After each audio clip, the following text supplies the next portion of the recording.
Hello guys! Ayan, kumusta po sa inyong lahat? So for today's video ay tara at samahan niyo po ako magluto nitong napakasarap na garlic fried rice. Siyempre sasamahan natin yan guys ng skinless longganisa. Siyempre hindi mawawala yung ating itlog na maalat at yung ating kamatis na may sibuyas. Ayan, saka yung ating sunny side up egg. So yung ating ulam for today is parang pang breakfast pero pwede na din po itong pang lunch. So, ito lang po yung available na nasa ref ko. Kaya ito yung aking naisipan na lutuin ngayong araw. So, tara na guys. And sa mga bago pa lang po na hindi pa po naka-follow sa aming page, ayan, wag niyo po sanang kalimutan mag-like at mag-follow para palagi po kayong updated sa aming mga bagong video na i-upload. So, ayan na guys. So, nagpainit na tayo dyan ng kawali at naglagay na tayo ng mantika. Pagkatapos ipiprito lang natin dito guys yung ating skinless longganisa. Nako, bihira man lang po kami nitong makakain ng mga skinless longganisa. Paminsan-minsan lang po kakain tayo din ng ganito mga processed foods. Wag lang po nating lagi-lagi kasi hindi po maganda rin yung palaging kakain ka ng mga processed food. Paminsan-minsan, okay lang po yan. Siyempre, masarap naman po talaga yung mga ganito at nakakamiss din pong kumain. Yun lang po, lilimitahan lang natin. Ayan. Siyempre, mas masarap pa rin pong yung mga lutong talagang fresh na luto ng mga gulay, karne, isda. Ayan, talagang mga masasarap po talaga yan. Pero ito, masarap din po ito, paminsan-minsan. So, ayan na nga. So, lulutuin lang natin yan. Papa-brown-brown lang natin ito guys. Itong ating skinless longganisa. Ayan. Niluto ko lang siya guys sa hindi sobrang lakas ng apoy. So, tama lang. Ayan. So, ganito guys. Pwede na natin yan ahunin. Kasi gusto ko guys sa longganisa medyo lutong-luto. Syempre. Para pag kinain natin ay tsak na talagang masarap at lutong-luto yung ating skinless dyan. So, ayun ang at luto na. So, magluto naman tayo ng ating sunny side up egg.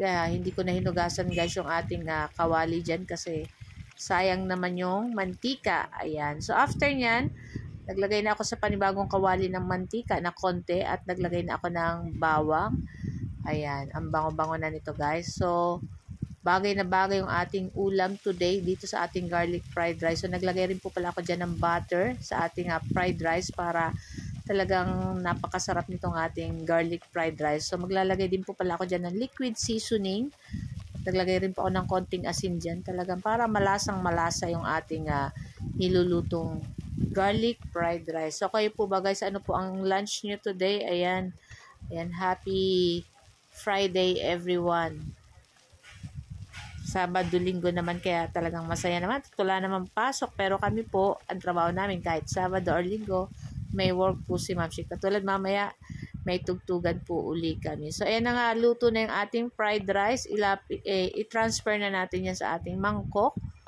Ayan, pagkatapos ay ready na rin natin dyan yung ating kamatis na may sibuyas. Ayan, ako napakasarap nito. At syempre ang ating itlog na maalat, syempre hindi mawawala. Pag may itlog na maalat, may kamatis at sibuyas dapat.